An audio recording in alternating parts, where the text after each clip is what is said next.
Hello everyone, selamat datang and a very good day. Welcome back to the virtual colloquium organized by the Institute of Teacher Education, International Languages Campus, Kuala Lumpur. The theme for this year's webinar is Humanizing Teaching and Learning, the Dynamics of Language Education in the Waves of Global Change. I'm Munira, your moderator for today's session. Welcome to the 17th webinar of our virtual colloquium, and I hope you will stay tuned till the end of the session. Today, we have a very special speaker. He is the Honorable Rector for International Islamic University, Malaysia. But before we listen to his talk, let me lay out a few housekeeping matters. First, everyone who attends to this webinar series will be given an e-certificate after each session. Therefore, do not forget to register yourself now. Make sure to type accurate email address. The registration link is pinned at the bottom of this YouTube channel. Second, we would love to hear from you during today's presentation. So if you have any questions for our speaker, please feel free to send it through the chat box. The speaker will be answering the questions at the end of the session. If we don't answer your question during today's webinar, we will be sure to follow up afterwards. And finally, we'd like to encourage you to share today's webinar with your social networks. Now, allow me to introduce our speaker for today. Professor Emeritus Tan Sri Dato' Zulkifli Abdul Razak is currently Director of the International Islamic University, Malaysia. He is the Governor of the Regional Center for Expertise on Education for Sustainable Development based in University Science Malaysia, starting from 2005. Tan Sri Dato' Zulkifli was awarded the prestigious 2017 Gilbert Medal by Universitas 21 in recognition for his long-term commitment to a sustainable approach in international higher education. He is also an advisory board member, Institute of Sustainable Development and Learning at Pana University of Lüneburg, Germany from June 2019. More recently, in October 2020, he was appointed as a member of Qatar Foundation Higher Education Strategy Advisory Panel. In February 2021, he was invited to serve as an expert for the Futures of Higher Education project at UNESCO's Institute for Higher Education. Tan Sri Dato' Zulkifli is a recipient of a number of honorary doctorates from various international universities and received many awards for his dedication in his work. Humanizing language education in the post-pandemic context. This is the topic for today's webinar. Equity and inclusion are among the most concerning issues brought about by the coronavirus pandemic. In the teaching of language, it is no different, where the challenge is to build trust and solidarity among a diverse population through effective communication and deeper understanding. This is made even more pertinent with the rapid global spread of the virus, regardless of the culture and civilizational barriers. It therefore calls for the various innovative humanizing approaches in ensuring that humanity thrives in riding the global waves of change.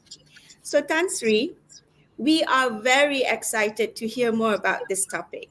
So without further delay, please welcome Tan Sri Dato' Zulkifli Abdul Razak. The screen is yours. Thank you, Dr. Munura, for this.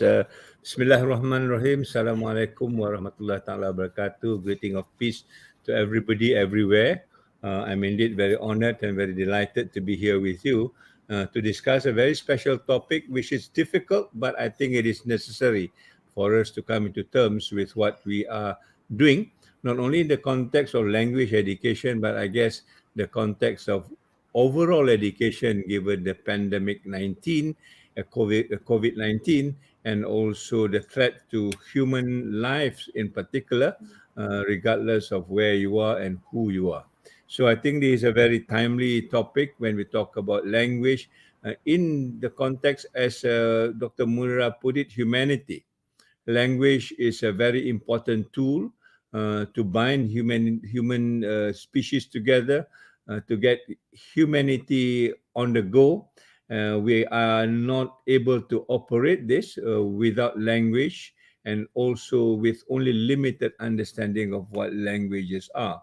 And therefore, I think this is a time for us to sit down and reflect how else we can do better.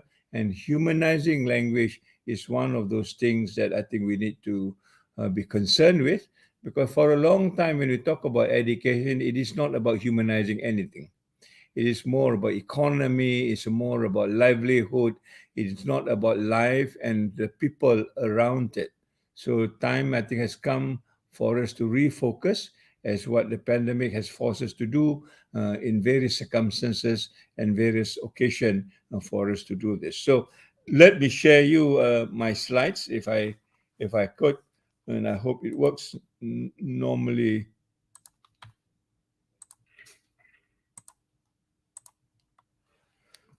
okay, there you are.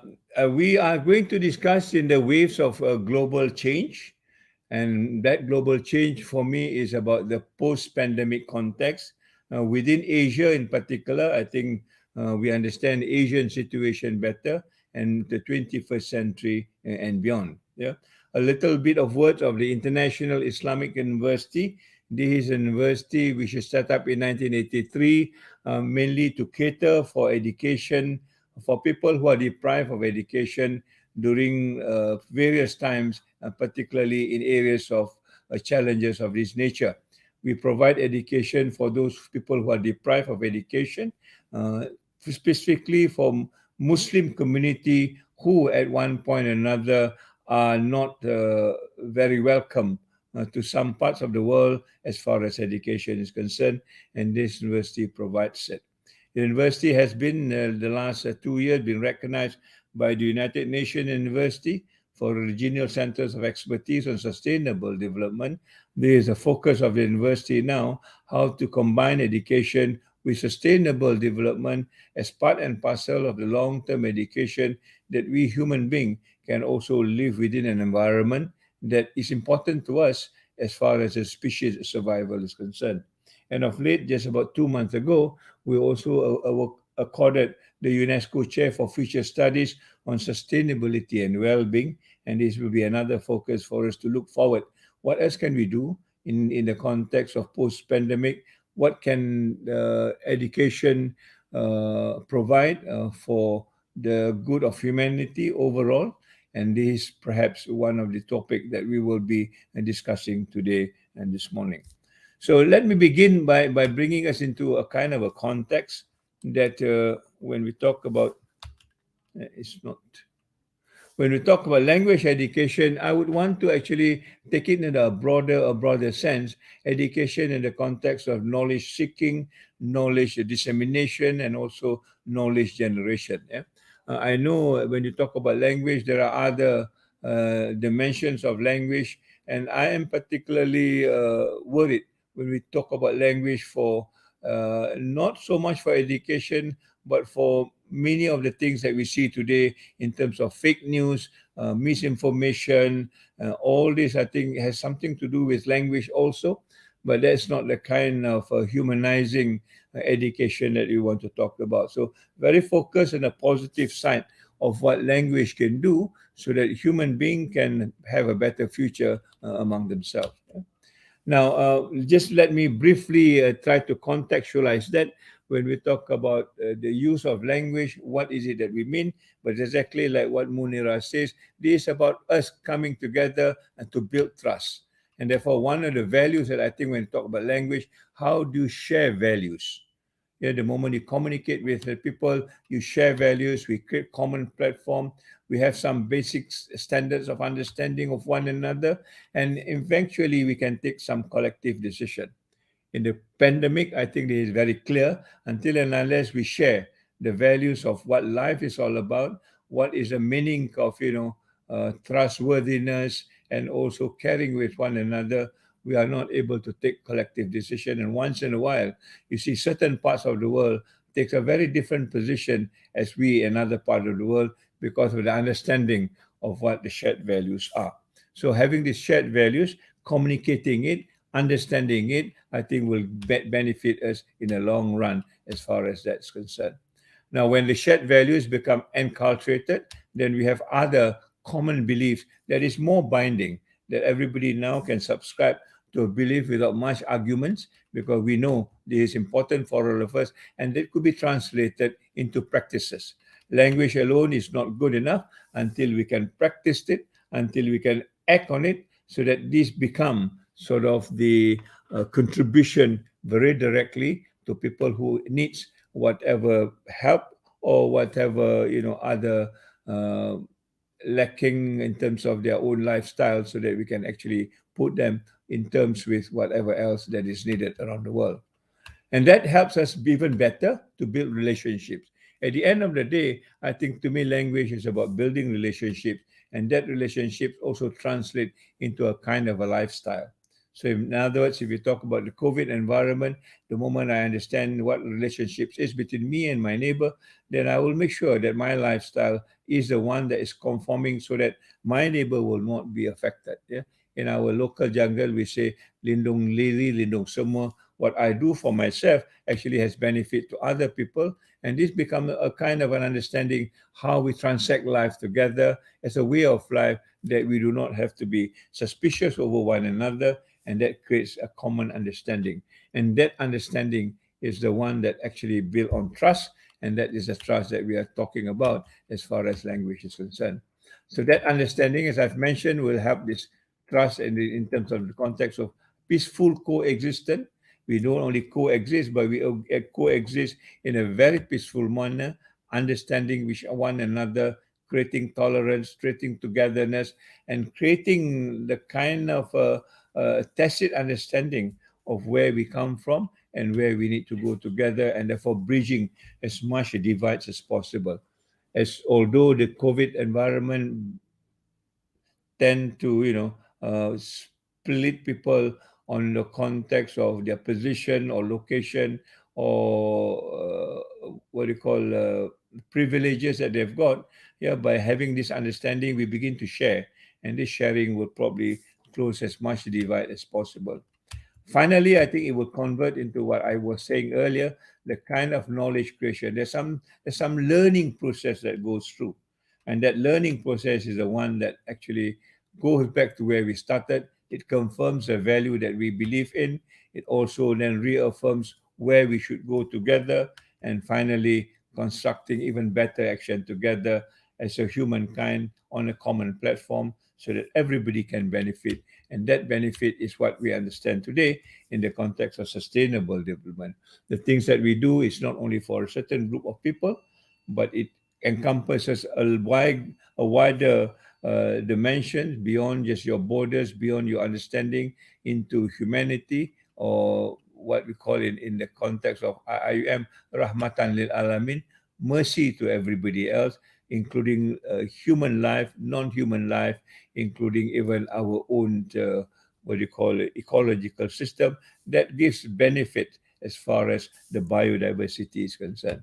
It goes into a study of not just within one discipline, we begin to connect with other disciplines. And this is, I think, where language becomes more important because language will help us to connect with more disciplines using different sort of metaphor or different understanding of where the language comes from, given the culture where it started off. And finally, we gain a very large focus of what the community should do together beyond just our borders. In the context of Malaysia, mungkin now we are talking about this Keluarga Malaysia, which is a community focus that everybody can help one another to build a very strong and a unified community as such. So generally, this is what it is. I use the word Corona, what do you call advertisement there, because then the word Corona is not important to us. we probably ignore this term corona. But now with the coronavirus coming in, we also use this even in a better sense. In other words, given the pandemic, the corona pandemic, all this use of language becomes even more important, starting with the shared value, going back to the common focus of develop a sustainable development moving forward. Yeah. So language in this particular context has got its role, and I think its role is even more enhanced as you talk about the situation we are in together, that we need to bind to one another, we need to hold on to our beliefs together so that we can act in unison as a group of people who wants to survive the pandemic, as it were. So in short, again, as we mentioned, it is about diversity. It is not about one language, it is about many languages, I think, when you talk about diversity. And it's also not just a language that we verbalize. I'm beginning to think about the language of nature. It's language that, sometimes you see the signals or the omens outside. When there are birds, what does it mean? When suddenly there is no birds, what does it mean? I remember the book by Rachel Carlson that talks about the silence of spring, I think. When she suddenly finds that that particular spring is very quiet, there's no bird singing, there's no bird chirping, and finally it ends up by saying that no, the whole ecological system has been somehow rather poisoned, and the birds are not visiting those places anymore. Those are the kind of languages that we have lost, but those languages in nature tells us exactly what's happening, not just the verbalization, but sometimes just by hearing things, looking at things, and experiencing as a form of language that we need to also be sensitive to. So languages is in a very diverse form will help us to understand where we are and what else we need to do. And therefore, diversity, I think, in this context becomes a key word. Yeah. You can just say hello world and a few people will understand, but the more languages you use, the more diverse it is, the better it is in terms of getting people together and understanding what the messages are for everybody to understand. So this context of diversity and the multitude of language we use in all sorts of manner will be the keystone as far as moving forward is concerned. But when we talk about languages now, and in fact communication in general, we begin now to talk about this whole digital world. Yeah, this is something which is new. We take it on as though it is something that we have to do because of technology and so on and so forth. And these numbers that I give you is just to convince us. Yeah, it looks as this is the way the world is going. All right, in the total population, the number of people using handphones, internet, and so on are all the plus sciences, meaning that people are getting on board as far as the use of digital technology as a kind of communication, a language in itself. And some people make observation now the languages are also different. When you use here handphones, now your languages are more vibrated. Yeah, there's a lot more icons coming in. Very much sometimes also what you call virtual in nature and also graphic in nature. So understanding of languages, given those diversity of tools, will also affect some of the practices of rest years in terms of trying to get messages across, right? When you look at in terms of e-commerce, again, you can see here running from fashion and beauty to physical media to furnitures and appliances, all of this also have got some bearing in terms of the communication, the choice of communication, and it doesn't seem to be very different from what we see today. Every part of our lives are touched by this kind of communication using e-commerce or using the digital. I'm trying to show you that nothing much has changed in terms of selection and choice, but only the way we manifest it and the way we reached it as far as electronic or the digital is concerned. The use of mobile phone by category again. Yeah, you can see all sorts of mobile sort of appliances has been used. Some of it do not exist at one time. Now it becomes something which is more rampant, especially when you talk about social networking and appliances where people begin to communicate in a very rudimentary way, not long pieces, but 2 or 3 words that connect with one another. And that I think has got a bearing also when the fewer words you use, it's open to all sorts of interpretation.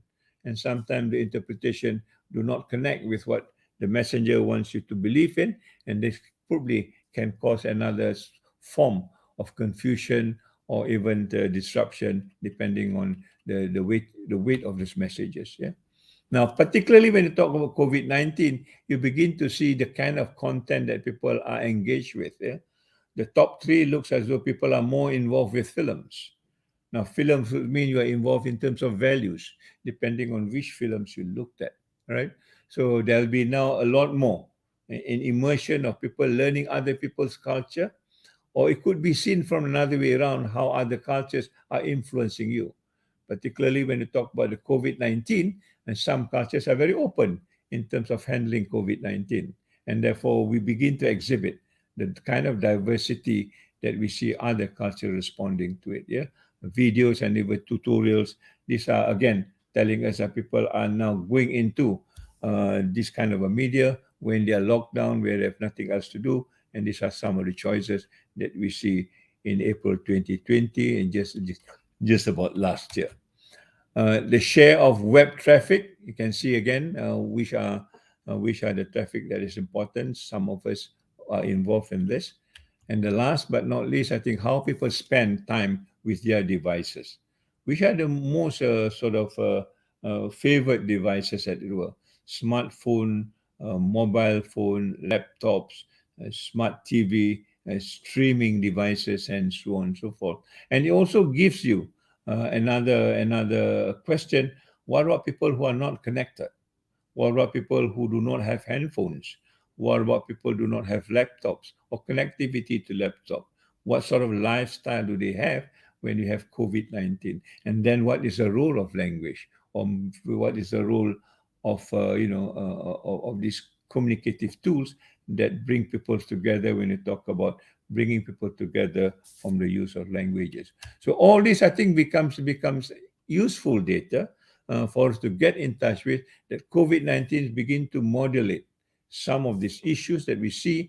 And given the technological advances that we have, now many people believe that technology is a way out as far as COVID-19 is concerned. And I have my own reservation if you look at the data in the long run. Yeah. Daily time spent on media, time spent on internet, 6 hours, time spent on television, about 3 hours, time spent on social media, 2 hours. Yeah. And all of this has got impacts, right? You find now that when the moment you spend more time on devices, it has impact on you. And the impact could be as worse as what you call mental health. Yeah. Feeling loneliness, isolation, because you do not actually meet with real people in real time. And these are the devices that can take you away for a while, but it will not be a substitute as far as life is concerned during those times when we talk about COVID-19, lockdown, and so on and so forth. Yeah.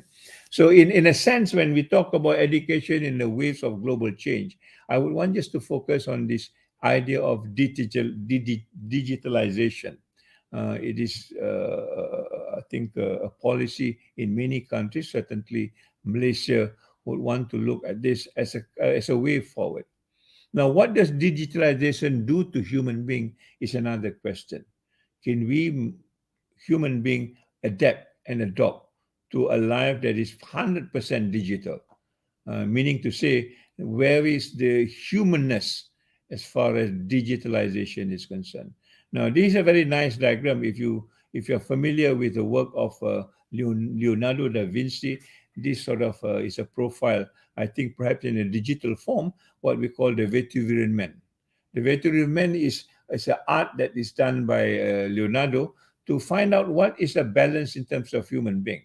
He tried to portray a picture that how does a human being looks like in a very balanced way. And this is actually the original work. Yeah, he spaced it out in such a way that the length of the leg, the length of the limbs, the height of the head, yeah, are all sort of proportionally done. And to him, this sort of represents not only the human being but also the humanness. I want to underline the word humanness because we are real in this particular sense. Yeah, there is emotion, there is spirituality, and there is this sort of life that we are transacting, as compared to if we just look at this. We do not know what this is all about. Yeah, we do not know whether this is real, and the world, the digital world, whether it's real or otherwise. Yeah. So when we talk about humanizing, I think I want to come back to what is it that makes us human. This digital technology helps us to make human, or we become a kind of a second class robot trying to live with technology, with all the demands and the necessity of what technology is defined as today. Yeah? What is important to be human is basically what is often forgotten, and that we are a balanced human being. In other words, our life as a student, as a human being, as a teacher, as whatever you are, there is a balance in our life. And once that balance has gone, then I think we become less human in a way. And this is, I think, the bigger question when we talk about technology, whether when we deal with technology, do we still keep the human balance that we are in terms of spirituality, emotion, or what you call intellectual and the physical being of the human being. This is not much talked about because for a long time, as I've mentioned, we have forgotten that we are also human. Well, we are more recognized as a human in the economic terms, a Homo economicus rather than the Homo sapiens. Yeah, we are required by the market because we support economy, not because we are a human being. Yeah, and therefore, when the economy collapses under this pressure of the pandemic, we find that human beings get disarray. They do not know how to handle themselves because their humanness has gone. They cannot function anymore in the context of just economics, when the economics lockdown or the shutdown of economy of many countries that leaves them almost unable to cope with their lifestyle. I think this is a bigger issue that I want to address when we are all homogenized, yeah, under the digital sort of platform, we lose our humanness, then we seems to be quote unquote very robotic, very mechanical, and also very what do you call dehumanized, yeah, in the context that we are living our life today. I think this is where the question of language becomes important, because language brings in values, language brings in context, and language also bridge people together. Without language, this would be even worse off as we see it today. Now, uh, let us go back and see what has technology done to us, right? From the dawn of civilization, the classroom looks like this, and if you go back into the age of technology, you find that the classroom and it has not changed in terms of its orientation. What has changed perhaps is the machines and the tools and the gadgets, yeah, but the orientation, the position of the classroom almost remain the same. And what does this tell us? Basically, there's very little in the context of getting people to interact with one another. We are confined to the way we are structured many years ago.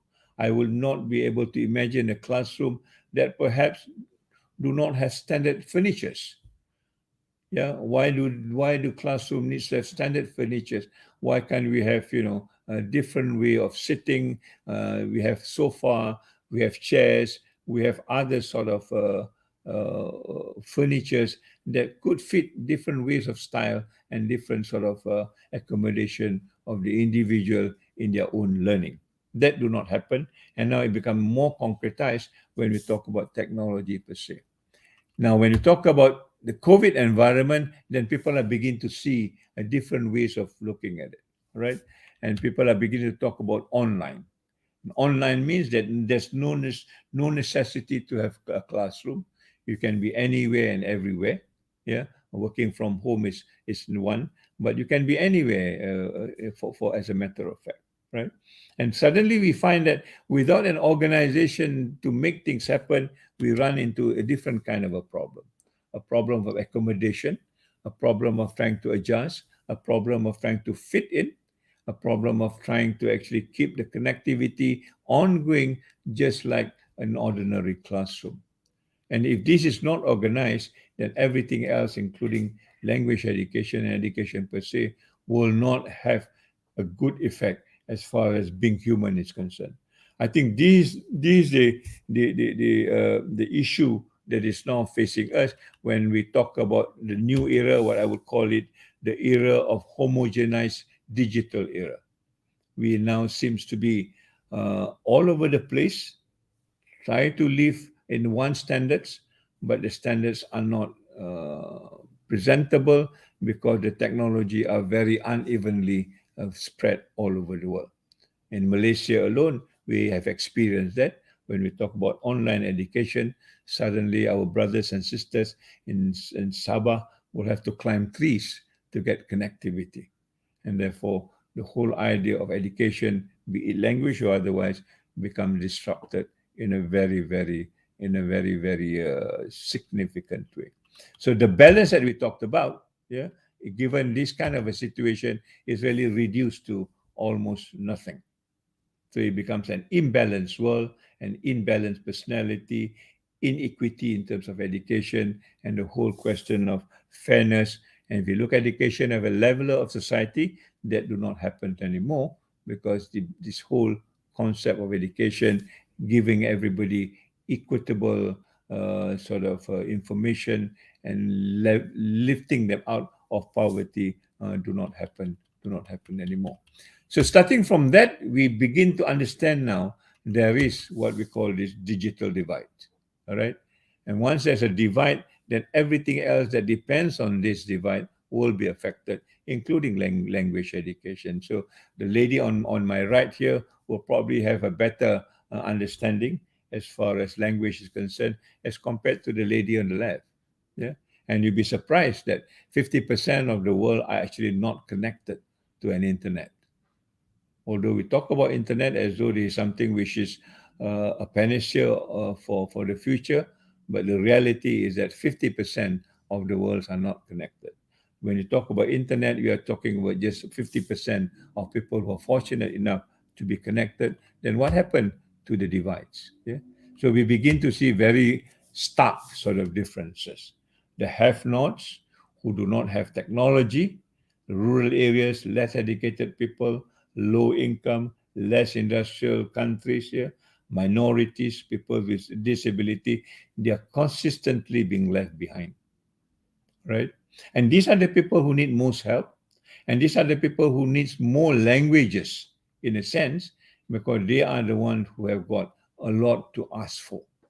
And without languages, they will not be able to communicate well, and they will be even, left behind even more compared to the people that we are quite familiar with. People in the urban areas, they are more educated, they are more in tune with what's happening around it, very connected to industry, and the industry afford more facilities and advantages than normally the elitist group, yeah, and they are normal human beings, quote unquote, in terms of abilities and so on and so forth. So this group will move forward. When you talk about the 4IR, these are the almost 100% beneficiary of the 4IR, when these people on the left will be left behind, lagging behind, and therefore the 4IR create even more disparities between people, and the use of language there becomes an issue as far as development is concerned. Yeah? So I like this picture. There is a picture of a very innocent child pretending that he has got a handphone. Yeah. And he look at his face, he's quite satisfied with the handphones that he's got. Compared to our friend here, who have got three handphones, but looks very, very miserable. Now, the message that arrives here is basically, is this technology helping us in terms of communication, or are we overdoing it? Yeah? The whole notion of languages and the use of technology, are you creating more stress, or are we getting a better sort of impact as far as the use of these handphones are concerned? So these are the other areas that we need to talk about, and we'll go into this issue a little bit more later. So the word digital natives is used almost blanketly, that as though the world now are exposed to digital technology, and therefore technology could be used to communicate with one another and enhance language education and knowledge for that matter. But the reality is that digital divides create a world of very unequal distribution and delay social progress. As I've mentioned, half of the world learners do not have a household computer. Imagine if 50%, we are talking about 3.5 billion now, if you talk about 7 billion population. And only 45, about 45% cannot connect internet at home.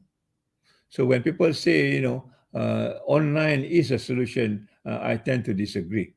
Because these countries that lack digital advancements are considered an underdeveloped and are affected by this. And they continue to be underdeveloped because there's not enough facilities given or spared onto them, given the disparity that we talked about. They cannot communicate with one another, with other countries as efficiently, and only keep to themselves from advancing. And again, this is where I think communication and the use of language becomes directly affected. Research blames economic, political, and socio-cultural matters for the size of this gap. I think this is true. And digital equity involves not only issues of access to technology, but also the issues of unequal use, where digital practices are valued unequally in different parts of the world.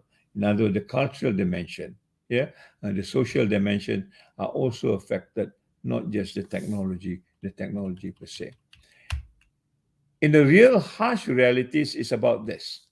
One of the great ironies of information age, including digital, is that while the late 12th, 20th century will undoubtedly have recorded more data than any other period in history, it will also almost certainly have lost more information than any previous data. And that is, again, something to do with language. Yeah? If you look at in the internet today, I think perhaps more than 70% of the information in the internet are in one language. And therefore, people who are not familiar with that language will find that internet is totally irrelevant to them. And particularly in less dominant countries. Yeah? In Malaysia, for example, if you were to source out information in the Malay language, I think you probably get very dismal sort of response. And I'm sure this also happened in other less dominant language, apart from English, apart from the westernized language as well. Yeah. So how information age, how the digital age threaten to destroy our culture, including the use of language, is an issue for us to think about. In other words, until and unless we have an equitable, well expanded uh, information or language base, then you will not be able to overcome this threat of the loss of cultural heritage. Culture is another form of language. Yeah. From the culture, our language grew, and it takes its own sort of identity within that culture that sometimes cannot be translated in any other culture.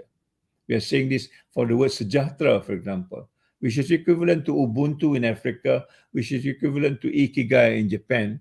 It has the same traditional human heritage as far as the value of that language is concerned. But when you try to translate sejahtera into English, you will lose the meaning altogether. Yeah. And that's why we see Japanese hardly want to translate their word into English. When they talk about kaizen, it is kaizen for them.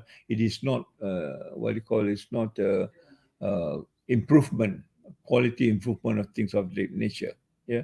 So we need to also understand that preserving the culture is preserving the language at the same time.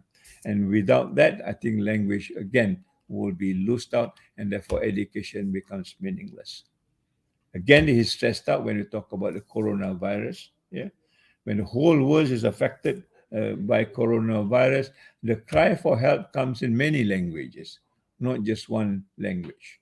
And this means to say that our survival depend on this multicultural dimension, the kind of language that you use, and therefore the education of language need to be diverse at the same time, depending on the cultural context and values and the use of it in this situation and that it is. If you just want to teach one language, then I think this whole context of the pandemic will be worst off because we probably were not able to communicate with the people who are trying to extend help to us worldwide the way it is. So the pandemic language challenges to me, if I were to summarize it, is in the wake of the global crisis that has magnified the inequality of digital world, and hence we need to reimagine language learning so that it can contribute to a more equitable futures. So if we talk about humanizing languages, it is about how do we create an equitable future using language as a means to close up the gap as much as possible. Right? It doesn't have to be technology per se. It could be the cultural dimension that we talked about because the cultures has been there. Just because the culture is not dominant, just because the culture is not recognized by some bodies or by some parts of the world, that doesn't mean that the culture is dead or the culture cannot sort of help us to build up this more equitable future as it is. Yeah. But more importantly, I think it's also a challenge to the ideology embedded and the use of it in the technology itself. I think it is very clear now when we talk about artificial intelligence, the use of algorithm. I think there are many studies that have demonstrated majority of the algorithm are what they call the white algorithm, meaning written by Westerners. And within that algorithm, their ideologies, their values, their norms are all written in because that's part and parcel of how they value things and how they actually make things work. It is not their fault because culturally it is how they understand what life is all about. Once the algorithm is ready, and then we in this part of the world will import it as though that is the algorithm that's also useful for us. Indirectly, we are beginning to adopt, whether we realize it or not, the values that is embedded in that algorithm. In other words, we begin to think like a white man as well, because this is the only way that we can then communicate through this algorithm. So when we talk about this equitable future, then there must be different kind of algorithm representing different kind of a culture in a way that the algorithm become quote unquote universal or neutral in that particular sense. Yeah. So we don't need to have black algorithm, white algorithm, Islamic algorithm, or other forms of algorithm, depending on who creates those algorithms. And that's what is meant here to challenge the ideology embedded in the design and the use of technology. Yeah. Many developing countries thought that algorithm is neutral. It is not. And I think this is where we begin to be a little bit cautious. At least I became a little bit more cautious. It could be another form of colonialism. At one time, they were here, they teach us what languages are, how to teach it, and basically using their values and their own pedagogy. Now they don't have to be here. The algorithm needs to come, but the impact is still the same. In fact, it is worse because it is more pervasive than anything else. Yeah. So and worse still, I think sometimes this algorithm excludes people when you don't understand the language, as I've mentioned. It marginalizes, it excludes people, or sometimes it influences people in a very unintended way or the invisible way, the way it is put in this particular article. Right. So these are issues that I think when we talk about humanizing education, how much do we depend on technology? How much do you depend on ideologies that is embedded in this technology? How can you humanize them? How can you make them a living sort of methodology that connects to other people's culture, other people's belief, and other people's value at the same time, rather just reorienting it to one, the way we talked about in the context of language per se. All right. Now, if we go back to our own tradition in Malaysia, and there's this book that I encounter that talks about in Malacca at one time during the 1400, almost 400 years ago, there are 84 languages spoken in Malacca. Malacca is not a big state. It's one of the smaller states in Malaysia. But there you are, you have 84 languages. Yeah. Unlike now, we tend to focus only on one or two languages. Yeah. For some people, only one language, and that's English, because they think English is international. And why it is so? Because Malacca then was cosmopolitan. Malacca was a port of call. You can see some of this drawing here. Yeah, all the big ships, all the big what do you call? Uh, I don't know what to call them, but they are here. Yeah, and they are visiting and they're trading and they are mixing around and they're bringing this culture, the junks and so on, sometimes bringing in their values, and these are the values that makes what Malacca was then. Yeah, and I think if Malacca can do it then, why can't Malacca do it now? All right. And there's a description of Malacca in various languages, including Latin and so on and so forth. So we begin to ask now, if language worked then, why can't language work now with all the paraphernalias, all the technologies, and the many things that we see? It is important to coexist, as we have mentioned earlier, to build trust, to build understanding, and given the various diverse dimension, different cultural values that we have today. I think this one of my sort of wake up call. You know, why can't Malacca be that place, that center for everybody to come on and understand one another as a kind of a hub for this part of the world, if not the entire world as it were? Where have we lost it? What has gone wrong when there are now a big shift between what it was and what it used to be? So the reason is I go back to this whole idea of how we actually organize our education. Yeah, taking Malaysia, for example, and I'm sure many parts of the world experience the same thing. When we are colonized by Western power, they brought in different ideas of what education is all about. And this is one article that is very, to me, eye-opening, very instructive. And it talks about Western education typically emphasizes an activist intelligence, one that emphasizes seeking and manipulating of things around the world.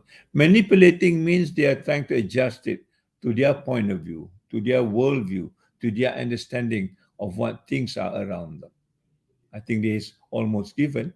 If that's the only thing that you know, then you would want to see it from your own perspective. Yeah. And it says, interestingly, the English language itself encourages this attitude in two ways: by calling everything but people things, and by having statics, noun-based descriptive words for entities instead of a verb-based terms. For example, they call it tree instead of tree being. Yeah? The latter is more common in indigenous languages. Well, we have human being, but if you go in depth of this, as we mix along a lot more with the indigenous population, understanding our historical language dimension, we tend to subscribe to what was said. Yeah, we believe at least that everything that is created by God or the Creator has got its own form of life. They're not dead things. The trees are not dead, although they may not be breathing like us, but they do breathe in the photosynthesis. They do manufacture things. They do also grow. I think we see that. And therefore, a tree in a context is a being, right? But here it says that a language, English language, do not reckon that. And therefore, we now talk about trees as though it is something that is there and for the exploitation of human life. Yeah. So that we do not regard that as another form of life that we need now to respect, because they also have got some quote unquote consciousness perhaps, and therefore they should live like us in the context of what nature is all about. Yeah, if I understand it correctly, when I was in New Zealand, the Maoris do understand rivers as something which is living. In other words, the moment you pollute the river, it is almost like you're polluting a human being. Yeah. If you make the river dead, it's almost like killing another person. And you could be subjected to some sort of a legal rendering or a legal punishment because you have, quote unquote, desecrated a river. So these are basically language education, I thought, where it is rooted on the basis of the culture that provides a different kind of value.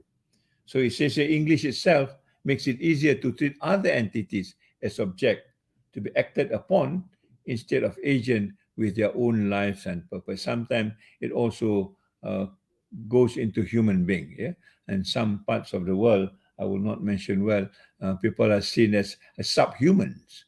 Yeah, and they are treated as not being human being, despite the full makeup of being human, just because they're differently colored, their features look different, and they are now not regarded as human being, and they are treated accordingly, almost in an animalistic way. And this is the influence of language. Without understanding the cultural context, without understanding what is a human dimension of that society, then we tend to go overboard and make things the way we see it from our own very narrow perspective. Indigenous languages often have more verbs and nouns, and opposite is true for English. And therefore, we see things as something which is alive rather than something which is there as a thing that was mentioned earlier. The indigenous worldview does not divide the world up, but sees individuals as unique. It is a right brain directed, attended to relationship, and aware of energy. I want to re-emphasize on this because as we take dominant languages and teach them to our children in schools, we are directly or indirectly are marginalizing this worldview for the indigenous languages, which is to me more progressive, richer, and also more humane. How do you bring this back as part and parcel of humanizing language education, bringing it into what is lacking in these dominant languages such as English? I think that's maybe one of the thrust areas that we need to think on. Yeah, and here it says the right hemisphere, maybe the way of thinking using the right hemisphere as compared to the left hemisphere, which is very logical, very mathematical, and very linear in its thinking. Maybe that's not the way to go. The way to go is probably use what we see today in terms of imaginary. You see the earlier slide that I talked to you about. Yeah, we use a lot more images. We use a lot more icon that probably will open up and making the relationship better in one way or another. Yeah. Just to follow up, just to finish this particular discussion here, English speakers are taught to label and categorize things. If you are a trainer, I think you probably also will do this, grouping them into units, left brain sort of orientation, left brain directed processing, divide things into category towards one another. Sometimes it is seen as a kind of a scientific thing. Yeah, science will always classify things into smaller and smaller bits. I mean, we tend to do that also. When we meet a Malaysian overseas, we say, "Where are you from?" He said, "From Malaysia." Which part of Malaysia? And he says, "Probably Johor." Which part of Johor? Huh? Which kampong is this? Huh? That kampong, and which kampong is it? And we tend to get in narrow and narrow and narrower, so that suddenly we lose that relationship because we want to use this sort of a left brain way of analyzing things, and then by analyzing things somehow or rather, it gives us a notion of the IQ. Yeah, so we tend to be very analytical, and so that we be seen to be smarter and brighter with a better IQ because we can see things in a more clear sort of ways, but somehow or other lose the connectivity when we talk about the right brain dimensions. Yeah? So the human mind is much more adaptable and malleable. We need to use that. When exposed to modern industrial society, we think about the world in a different way than our ancestors. That's provided we know what the thinking of our ancestors are. But most of the time, I think probably all of the time, we do not even know how does our ancestors think, the traditional indigenous way of taking knowledge, making knowledge work in the kind of a language that is afforded to it. Yeah? So here IQ may not actually be the way we think, instead of being a measure of natural unlearned intelligence. I like this word. Yeah, a measure of natural unlearned intelligence. In other words, there's a kind of a primordial intelligence within us. And it talks about something that relates to us being a human being. And there's a language that we use to make sure that we understand who we are using that natural unlearned intelligence. Let me try and demonstrate what it means. Yeah. When we go into different cultures, I've mentioned this earlier. In Japan, there is this whole concept of ikigai. There is a self concept that at the end of the day will tell you why you need to live for the day. Yeah, you begin to reason among yourself and all other things that we talk about: passion, mission, profession, vocation. It is taught to us very indirectly. There's no class about this, but it emerges in ourselves as part of a natural being, a part of the intelligences that we inherit as a human being. All right. Africa have got their own. It's called Ubuntu, literally means humanness, a kind of a bonding between humanity all around. Yeah. In places, Sweden, they've got a word called lagom. It's just about the balancing, moderation, not too much, not too little, just right in the context of providing the balance. Of course, yin and yang, you understand. Yeah. There's another, the Danish word, yeah, huga they call it, that you talk about how to live not for perfection, but to strive and make yourself happy. And that happiness in our context has got its own meaning, and this is where the word sejahterā comes from. We're trying now to popularize it as a kind of a language form that talks about being human, the humanness within us. And I will talk a little bit about this. Yeah? So when you talk about Sejahtera as a kind of a communication tool that bridges all the things that we talked about in terms of shared values, in terms of relationship, in terms of culturalization, in terms of making what you call understanding better, the word I think that we need to focus on is sejahtera. Now, in Malaysia, the word sejahtera is used almost everywhere.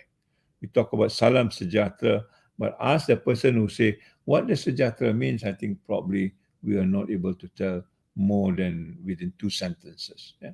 And the whole makeup of language on sejahtera, I think, is very deep. And let's try and talk about it. Yeah? Before we go into sejahtera, there's this another word that is always forgotten. I don't know whether you do this in your IPG, but the word buddhi, all right, which to me is another natural unlearned intelligence, which is provided within us in the Malay context, the Malay culture. And it has something to do with another intelligence, the intellectual dimension that we talked about. Yeah, intellect is not a Malay word; it is a word from English. Yeah. Minda is not a Malay word, it's a word also from English, maybe from Latin, the word mind. Yeah. The word buddhi actually is a culmination between the intellect and the mind coming together. It's almost the hybrid concept that is, I think, now more progressive than compartmentalizing two things, intellect and mind. They never exist separately. In the context of buddhi, it exists as one. And I will try and demonstrate it. The other dimension in terms of the Malay culture, we've got the physical part, which is basically called rupa. Jasad may be something which is new, but rupa is the most rudimentary things to understand. Your look, your even sometimes your outlook in this particular sense. And the other one is rasa, emosi. Emosi is not a Malay word. The Malay word is rasa, and in fact, the Malay community are very emotionally sort of rich. We talk about saya rasa macam ini, perasaan saya, awak menyinggung perasaan saya. We always talk about in the language of emotion because we are endowed with much of this rasa that we talked about, and certainly finally the spiritual dimension. Yeah? So when we talk about buddhi, it is almost a cumulative things of this, and that is where I think the word buddhi bahasa is a kind of a communication that expressing your own emotion, yeah. And we get into it, then you have things like the action part, sopan santun, ramah mesra, bertimbang rasa, yeah, and berhati perut.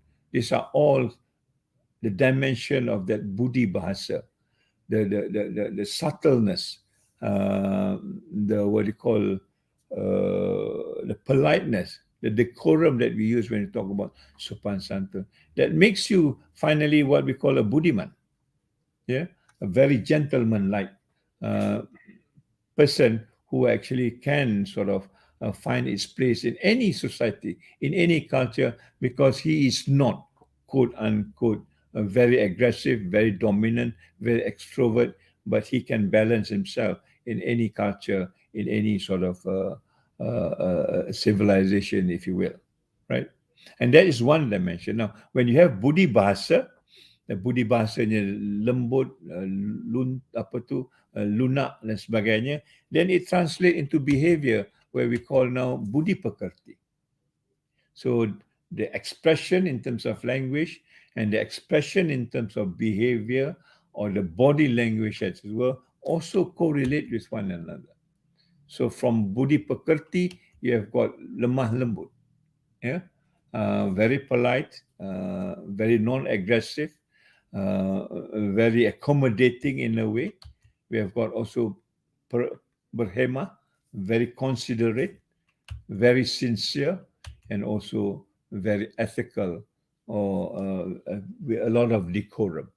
This comes out of Budi Bahasa. It's difficult to find orang Budi Bahasanya baik tetapi Budi Pekertinya kasar. Yeah, people who are very polite in his own languages, they are normally not aggressive in their behavior. And this is a kind of a balance that we see. And that's part of Buddhi. And when we never teach Buddhi, and suddenly we find that, people are very aggressive nowadays, a lot of bullying, a lot of harassment. And people ask me, how come, these new generations are like this? I think the fault is ours. We never teach them about Buddhi. We never even articulate, I think, the word buddhi in the context of language or in the context of behavior. Yeah. And the last dimension, when you talk about, we know now the language, you know now the behavior. Now, what is the last consideration is about buddhi bichara. When you need to make a decision between two things, how do you make that decision? Right? And that decision comes from very important words called berakal budi. In other words, you use your mind and you use that buddhi things that we talked about, the expression, the behavior. All right. And this then is counteracted by berhati buddhi. So your akal buddhi, your fati buddhi, not the akal buddhi that is now being tested on court. That is a different akal buddhi. That's almost a kind of a vulgarization of what akal buddhi is all about. Yeah. There is this, so another, the consideration of the mind and the consideration of the heart needs to be balanced together before you arrive at the decision. And this is almost primordial in us. This part of the human being. And that's where language comes in. And we have got the word jiwa raga. That's, in other words, again, the whole composition of the body in terms of physical and the spiritual dimension. Yeah. So all this leads to this personality called Buddhiman that engulfs everything, that makes the human being the complete human being that we know, given the language, not only in terms of its verbalization, but also in terms of its action and also in terms of its consideration in decision making. So finally, we talk about all these things in one go. You cannot separate them. Yeah, you need to have Budi Bahasa, Budi Bicara, and Budi Pekerti in one go. That is a complete human being you are. Yeah. You cannot say today I'm just going to do Budi Bahasa, I will do Budi Pekerti tomorrow, and the next day I'll do Budi Bicara. No. Yeah. So in other words, we human being in this particular context has got our own leadership role in trying to balance our own world. This is what I call the microcosm. We are balancing it all the time using this kind of understanding that is part of language. Needs to be educated, but it never happens, at least in our scenario. I'm not sure in other parts of the world. But I know in Bhutan they are doing this. When they talk about gross national happiness, they're teaching these people how to be happy and using their own concept and their own understanding. In Malaysia, this will not happen. Maybe the IPG will take this on as another dimension of what language education is all about. Until and unless we know how to balance this, yeah, I think my language education to me is not complete. Language education is borrowed by somebody else's, that there's very little sort of indigenous contribution to it that makes person a better person within his own context. Yeah. Now this micro balance now needs to go into the bigger picture of the macro balance, and this is a macro balance. The macro balance with life itself is balanced. When your internal life is balanced, then the life outside is balanced. And that's where the word sajatra comes in. To observe this balance between the inner world and the outer world, to observe the balance between you and your externalities, and then you and your fellow beings, you and the creator, and you being whatever else that is presented outside. And we need to communicate this, as I mentioned to you. How what is the lesson that we learn when we see a leaf falling down?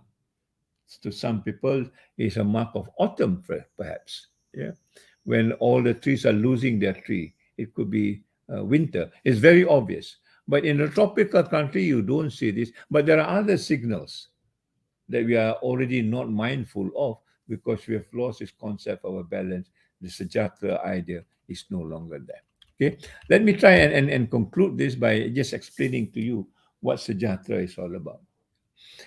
Sajatra recognizes that we are a human being, but from a spiritual point of view. As I've mentioned, at least from the Malay point of view, we are not only spiritual, we are also emotional beings. Look at the Malay drama, sometimes look at the Malay parliament, Malaysian parliament, yeah. They're all very emotional sometimes. And that's also not good because they are not able to control their emotion. And all of these are built on that ethical ground, which is Buddhi part of it. And we need to develop this first to be that human. You're talking about humanizing, to be that human to start off with. Yeah, and these asterisks here are basically, these are already considered in our falsafah pendidikan kebangsaan, the national education philosophy that talks about spirituality, emotion, physical, and also intellectual dimension.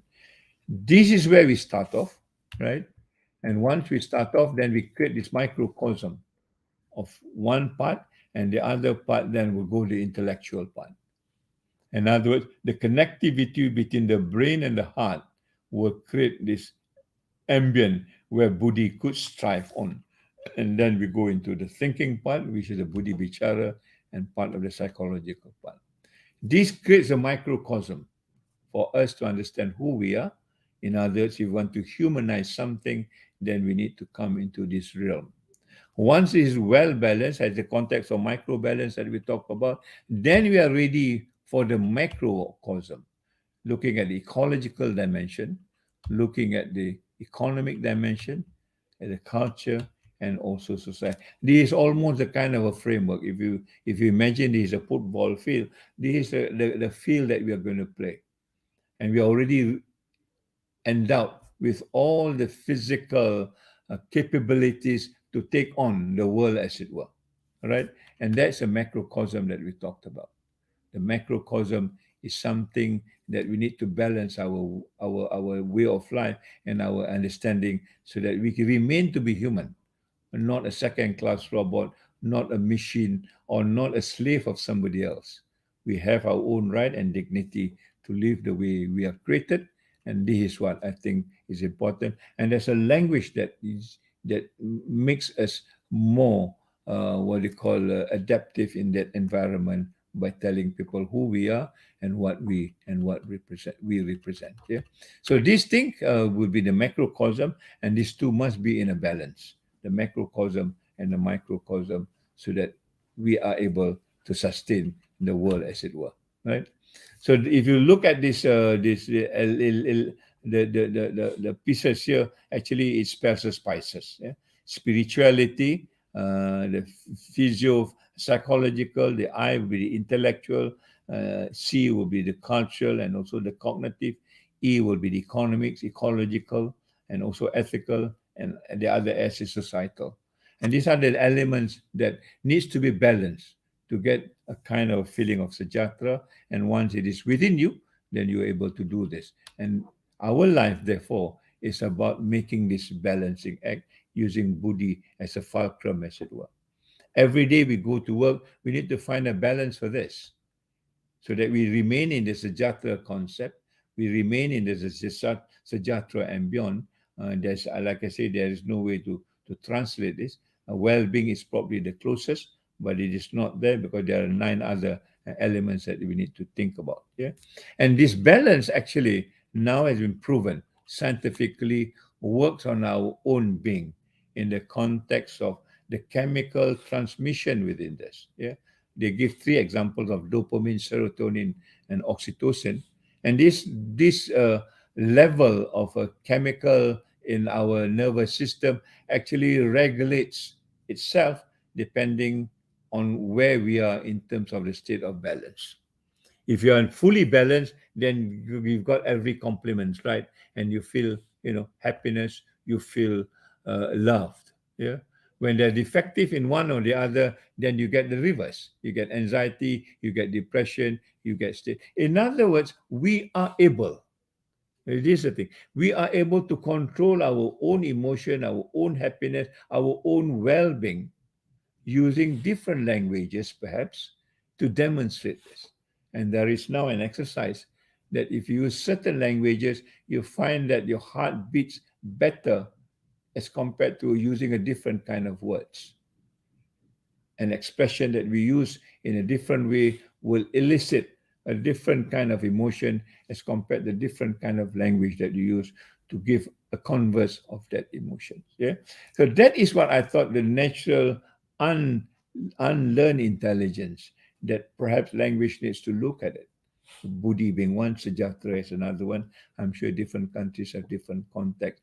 And this is, I think, where the missing part is when we are confronted with challenges like COVID environment, that we need to go back to our own humanness, our own humanity, to actually build up that resiliency that we have lost or we are not told how to cope being a human person that actually can live anywhere and everywhere until and unless you know how to actually create this balance within you. So I will stop there, and I would just want to quote Rumi when Rumi talks about when we talk about the balance, meaning to say you want to find a clear path in the center. So there's no extremism in this exercise. There's no room for extremism. You want to find that balance, and this is what I was emphasizing on the micro and the macro balance, not only within yourself but within outside. And that's where I think we will find the wisdom of living in a very challenging world. Without wisdom, I think we are all dead, because at the end of the day, to survive is to not just based on knowledge, but also the derivative of that knowledge to give you wisdom. And that's why the people of yesteryears are more happy than we are, because they've got wisdom. In our case, we have got so much of knowledge, we are drowned in knowledge, but where is the wisdom? Yeah, some of you, I'm sure, have been teachers for a long time. What wisdom do you get from your experience in teaching? I think there's very few, because we are not moving in the path that directs us to wisdom. We are just so bogged down in the language, in the knowledge, and create more knowledge and more languages that finally find us in a kind of a muddle when we are faced with a pandemic of this nature.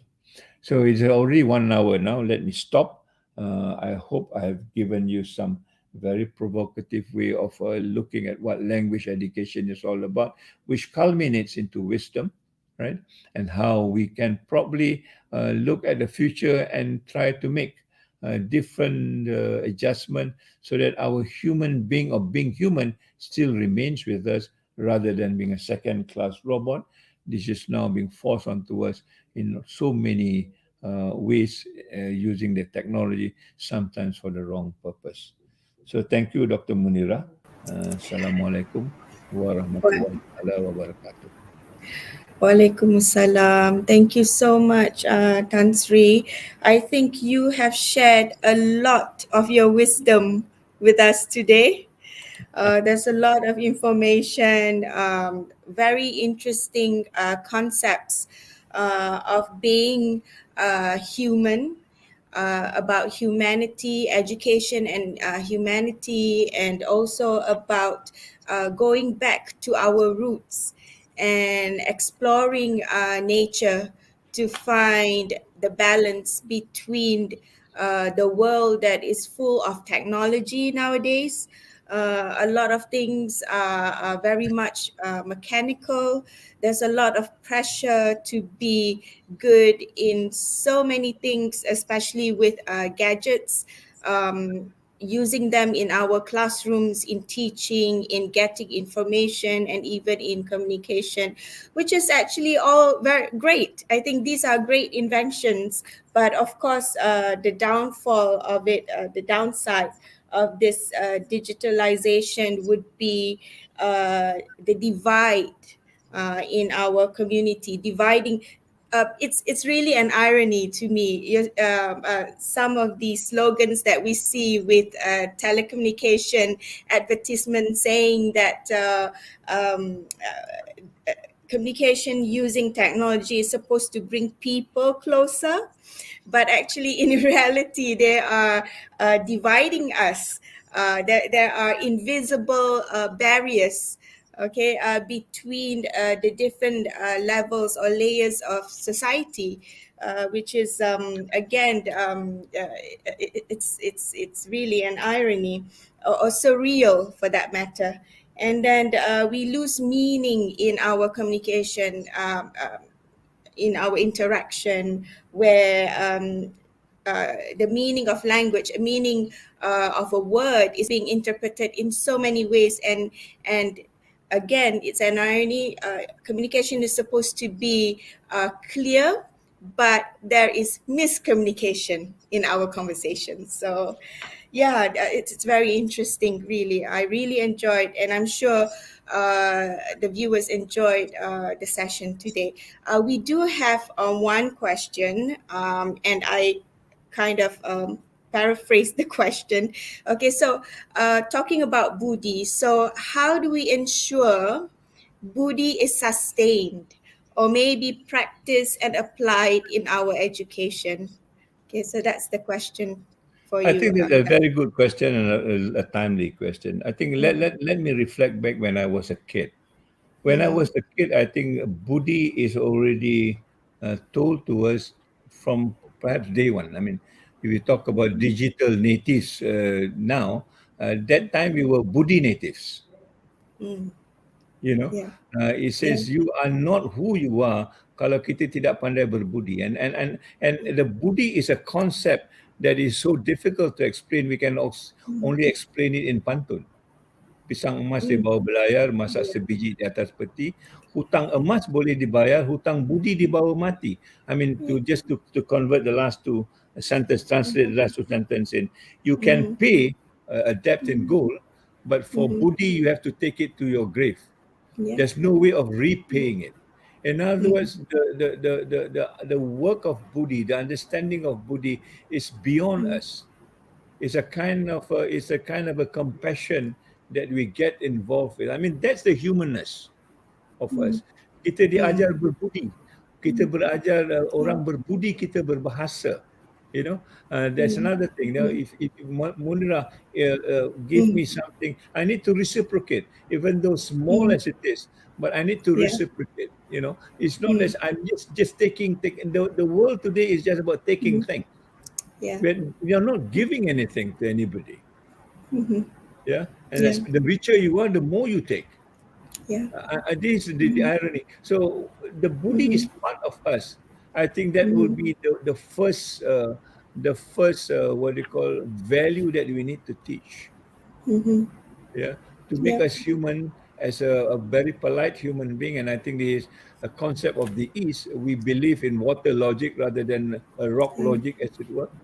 We Mm-hmm. don't push our way around, unlike some cultures that they want to be dominant, they want to impose values on you. We don't, and that's why sometimes living in the West, to me, is difficult because I keep Mm-hmm. on Mm-hmm. encountering these walls and that Mm-hmm. forces you to do this and that, and this whole notion of us being that buddhiman, I think needs to be Mm-hmm. brought back. And the word buddhiman pun Mm-hmm. does not exist anymore. You know, Mm-hmm. so how do you bring this as part and parcel of our understanding of being human? And Mm-hmm. what is the language that we need to put in so that the Buddhi, which is part of our primordial intelligence, grow up with the language? I mean, Mm-hmm. it is not just Bahasa Melayu. If I want to speak English with Budi, I will Mm-hmm. use the English way in the best way I could. Although sometimes that language could be very, very kind of, very kind of aggressive. But us being a Mm-hmm. Malay with a Budi, we try to use the language in such a way that we do not offend people. The last thing, untuk mengaibkan orang, to Mm-hmm. put shame on people with the language you use, to create Mm-hmm. dissension, to create hatred. It's not about bullying. But look at your social media now. Mm-hmm. Social media is just about irritating other people. The more people you irritate, the more likes you get, the more successful Mm-hmm. you are. But it is Yeah. very contradictory to what Buddhi is all about. So if you understand Buddhi, you probably doesn't want even to subscribe to social media. And indeed, this is what's happening now. When you look Mm-hmm. at the latest, the latest statement when we talk about Mm-hmm. Facebook. Yeah. Facebook, they say, is not interested in creating human Mm-hmm. dignity, is more interested in Yeah. profiteering. We are right there. Yeah. We are using it as though it's part and parcel of our nature. It is not our nature, and therefore we need to Mm-hmm. find what is suitable for it. But to start off with, Yeah. we must understand that we are human beings. Yeah. If you Mm-hmm. don't understand that, then this digital native thing, I think to me, Yeah. is not helpful because we Mm-hmm. think you're very technological. And Yeah. therefore, the moment the baby cry, you just give them Mm-hmm. a Yeah. handful, and hopefully that he or she will be quiet and lose his humanity at the same time. It is a whole revolution. I think we cannot Mm-hmm. just do this on a piecemeal because we've lose the whole context of what being Mm-hmm. human is all about vis-a-vis education. Okay. So thank you so much once again, My Tan pleasure. Sri, for sharing your experiences and your wonderful thoughts today. I think after this, I will go back and really think about what you said about nature and Buddhi and being human again, rather than just being so dependent on devices and technology. So yeah, something for me to really think hard, rethink hard about my lifestyles, and I'm sure the viewers will do that as well. And, Okay, ho- so and hopefully a student will benefit yes, from you.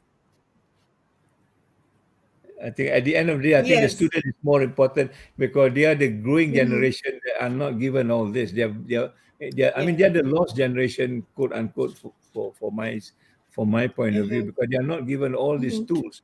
At least I have yeah, the advantage of learning what Buddhi is all about. Now they don't hmm, even know those words, so we need to give them that so that they can yes, be also equally facilitated in deciding what they want to do in the future. Thank you very much. I really enjoyed the yes. discussion. Hopefully, we will Thank connect you. again in one way or the Yes, other. of Assalamualaikum. course, inshallah. Waalaikumsalam. So that remark concludes the webinar session for today. Thank you all for watching. We hope you have learned and enjoyed this presentation. I'd like to thank our speaker, studio director Encik Syahrul Azhar Ali, the producer Dr. Suras Kanagasabai, the Educational Technology Division, the producer of EduWeb TV, Ministry of Education Malaysia, and also our rapporteurs, and not to forget our wonderful viewers. Okay, and please do not forget our next webinar series will be held tomorrow, Wednesday, October 27th. And this is going to be our final webinar for this year. It will be live at 11 a.m. Malaysian time, and we will have Miss Anis Alisha Abdullah, the director of Institute of Teacher Education, Tun Abdul Razak campus. And also, right after that, after our final webinar, we will have our closing ceremony. So join us for that as well. Okay, until then, jumpa lagi. See you again. Goodbye from Malaysia.